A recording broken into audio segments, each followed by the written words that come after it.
현관문만 들고 왔다 하면은 그때부터 욕이 나오고 아유. 장롱 속에 들어가 있다. 장롱 속에. 그 3개월 유효 기간이 있잖아요. 그때 나를 죽일 것 같아요. 안녕하세요. 저는 70대 여성입니다. 제가 결혼 생활을 한 지가 50년이 넘었거든요. 그런데 10년. 술만 먹으면 남편이 폭력을 써서 어. 언행으로든지 몸으로든지 폭력을 많이 쓰는 편이라서 제가 힘이 들어요. 술만 먹으면 괜찮아. 술만 먹으다 가만 조정이 심한 거예요. 막 폭력도 하고 뭐 집어던지기도 하고. 언제 뭐 갈수록 더한 것 같은 거예요. 더하고 내가 무슨 말만 했다 하면 소리를 빡 질러가지고 폭력 쓸라 그러고 너 가만히 안 놔둔다 그러고 그러고 막 의자 같은 거 집어 던지고.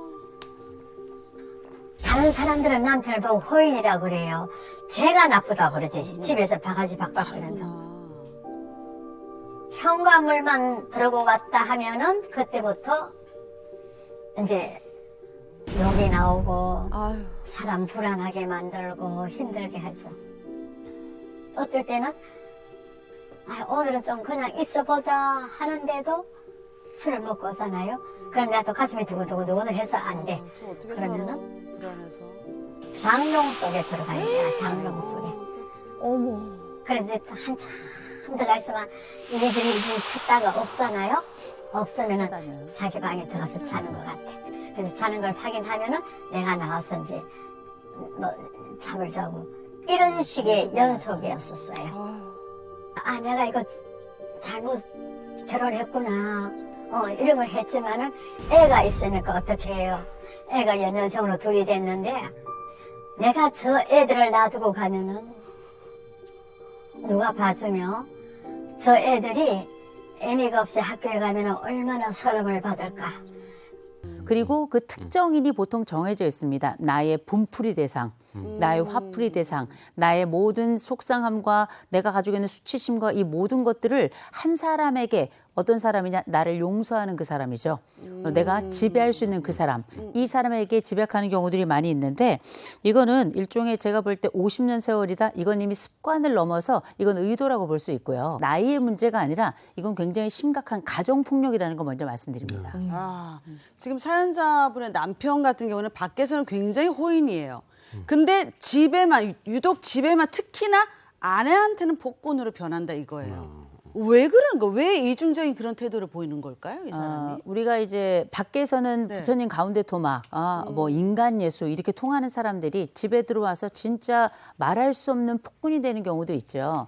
이 사람을 밖에서 호인, 안에서는 폭군 이렇게 부르지만 이거 그냥 다 폭군입니다. 왜냐, 지금 50년 넘는 세월 동안에 술만 마시면 집안에서 이런 폭군이 되었다는 얘기는 술이 이미 이 사람의 일부가 된 거예요. 이 사람이 가지고 있는 삶 속에는 술이라고 하는 것도 하나의 내 인격, 내가 선택할 수 있는 인격이 된 거거든요. 그래서 이건 이 사람 호인이라고 부르면 안 됩니다. 그냥 폭군인 거예요. 이거 분명하게 해야 될 것 같고, 그리고 보세요.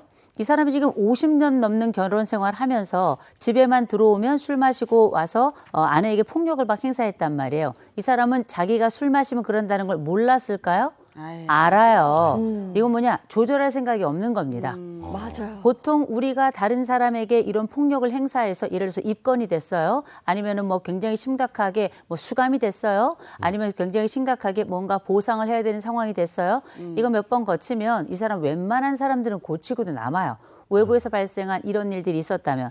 그러나 내부에서 지속적으로 용납되는 조건이 있었을 거고 내가 술을 마셨을 때 꼼짝 못하는 사람이 있다 생각하면 거기서는 내가 언제든 폭군이 되어도 되는 환경 형성이 된 거거든요. 이분은 이중적 태도가 아니고요. 이건 의도입니다. 이 가운데 빠져있는 사람들이 지금 자식들이에요. 정말 자식들이 어떤 상황인지 제가 알 수는 없습니다만 분명한 건 일단 이 아내에게 있어서는 지금 완전히 사면초가 상황이다. 그리고 이런 상황이 반복될 때 우리가 흔히 학습된 무기력이라는 말을 하죠. 더 이상 도망갈 곳이 없고 이제부터는 어떤 폭력에 노출되어도 나는 누군가 구원해 줄 사람이 없고 탈출할 수 없기 때문에 때문에 그냥 자기 자신을 폭력에 놔버리는, 그냥 노출해서 그냥 아무런 대응도 하지 않는 이런 상황이 되어버릴 수 있기 때문에 저는 이 상황은 지금 당장 해결해야 된다고 생각합니다. 이런 거 생각해 봤어요. 법원까지 갔었어요. 갔는데 근데 그 3개월 유효 기간이 있잖아요. 그때 나를 죽일 것 같아요. 아, 그래서 못했어요. 그때부터는 제가 이혼을 포기를 했지요. 해도 안 될 것 같아서. 밖에서는 그렇게 남들한테 잘하고 하면서 왜 나한테만 그럴까? 이런 상태에서 내가 어떻게 사는 게 현명할 것인가? 그냥 이대로 꾹 참고 살아야 될지 그걸 좀 묻고 싶어요. 그러니까 술 안 마시는 상태에서는 괜찮다가 술 마시면 짐승보다 못한 사람이 되는 거예요. 아유. 근데 유독 아내한테 그런다는 건데 굉장히 폭력적이 된다는 건데 이거 도대체 왜 이러는 걸까요? 일단 먼저 이 남편 지금 뭐 하는 사람입니까? 지금 보니 아내가 70이 넘었으면 남편도 그 어슷 비슷하거나 더 나이가 많을 수도 있을 텐데 그럼요. 지금 50년 넘는 결혼 생활 동안 지금 뭐 하는 겁니까? 자식들 지금 뭐 하는 거예요? 예, 엄마가 지금 이런 방식으로 폭행을 당하고 있는데 이미 크다못해 늙어간 자식들이 있을 텐데 맞아요. 지금 이 상황이 뭔지 저는 정말 물어보고 싶고요. 아니 제가 사연 들으면서 가장 안타까웠던 게 바로 그 부분이에요.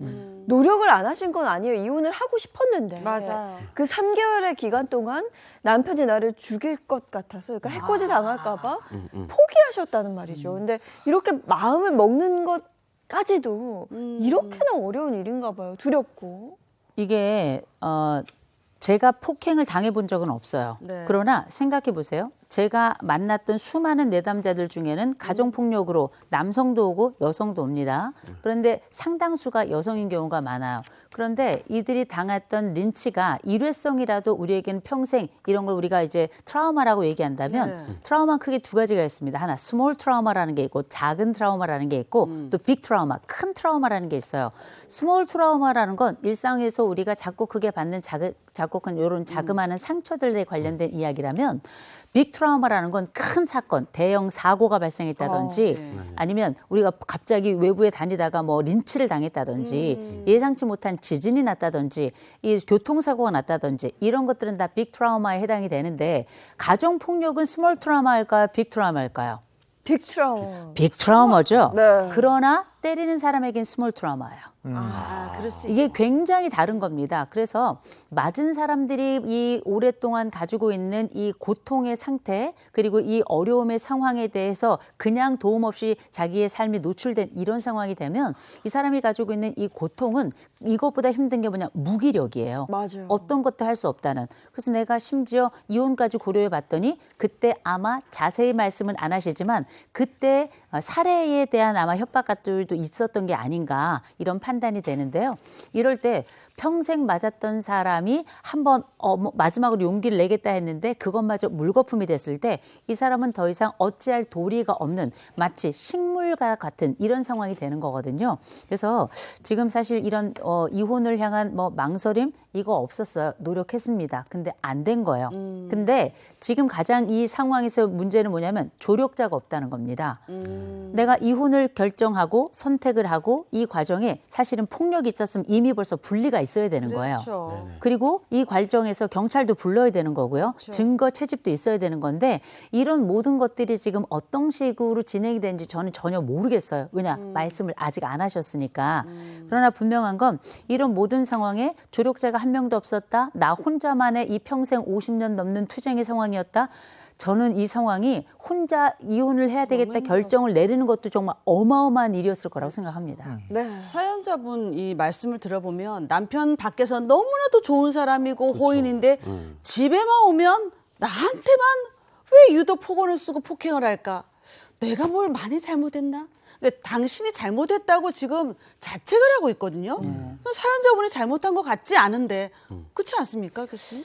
우리가 참 재밌는 심리 실험이 하나 있는데요. 네. 이를테면 5명을 앉혀놓고 똑같은 길이의 이제 이 이제 선이 있어요. 선을 이제 3개를 놓고 그 중에 하나를 길게 하고 아, 2개는 똑같이 했어요. 그랬더니 다른 사람들 4사람이 뭐라 그러냐? 다 똑같은 길이라고 얘기를 해요.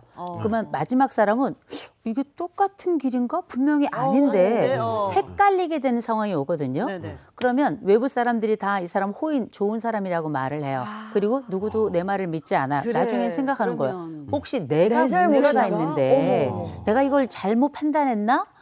내가 어떤 잘못을 맞을 짓을 해서 내 남편이 정말 나에게 가격을 하는 것인가? 이런 착각에 빠지게 되는데 이거는 일종의 이 외부에 누구도 말하지 않지만 이런 암묵적 가스라이팅이 발생하는 겁니다.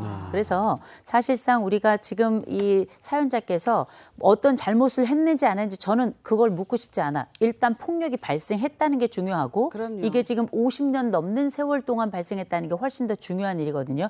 이건 지금 당장 멈추셔야 되고 이유가 무엇인지 물을 필요도 없습니다. 이건 어떤 수단과 방법을 가려서라도 이 결혼은 저는 끝내야 된다고 생각해요. 저는 이 자식들 정말 나쁜 자식들이라고 생각합니다. 이미 크다 못해 늙어가서 다들 개인적인 일가를 이루고 있을 텐데 그 모든 순간에 그 자녀들도 아마 공포스러웠을 거예요. 근데 왜 엄마만 남겨놓고 가요? 그래. 이건 말이 안 되지 않습니까? 제가 자식이었으면 전 이미 엄마 아버지를 강제로라도 이혼을 시켰을 거예요. 지금 이 모든 상황에 본인들은 자유로워졌을 줄 모르겠고 또 본인들이 볼 땐 아버지가 밖에서 호인이니까 엄마가 우리가 알지 못하는 어떤 잘못을 했을 수도 있겠지라고 생각을 한다 하더라도 폭력은 폭력인 겁니다. 그럼요. 아버지는 폭군인 거고요. 이런 부분에 있어서 자녀들이 이렇게 무심하다 싶을 정도로 저는 이미 이런 상태는 자녀들과 아버지가 좀 공범이라 생각합니다. 도와야 되는데 당연히 도움이 필요한 순간에 돕지 않는 노인을 대상으로 만약 생각해 본다. 아동을 대상으로 생각해 본다. 도와야 될 순간에 돕지 않는다. 이걸 우리가 방임이라고 부릅니다. 스스로 약을 먹어야 되는 시간에 약을 못 먹는 사람이 약을 안 먹고 있다. 그냥 둔다. 이거 방임이라고 불러요. 도움이 필요한 순간에 도움이 필요한 줄 알면서도 그냥 그걸 둔다? 이건 100% 폭력에 동참하는 것과 다름이 없습니다. 이거 자녀들이 적극적으로 돕지 못한다면 우리 사연자 이번에 마침 이거 사연 주셨잖아요. 네. 이거는 혼자 해결하지 마시고 이건 해바라기 센터 같은 데 먼저 연락하셔가지고 분리부터 네네. 시작하셔야 됩니다. 편집자가 웃고 찍은 장면들 모두가 기다려 그 순간들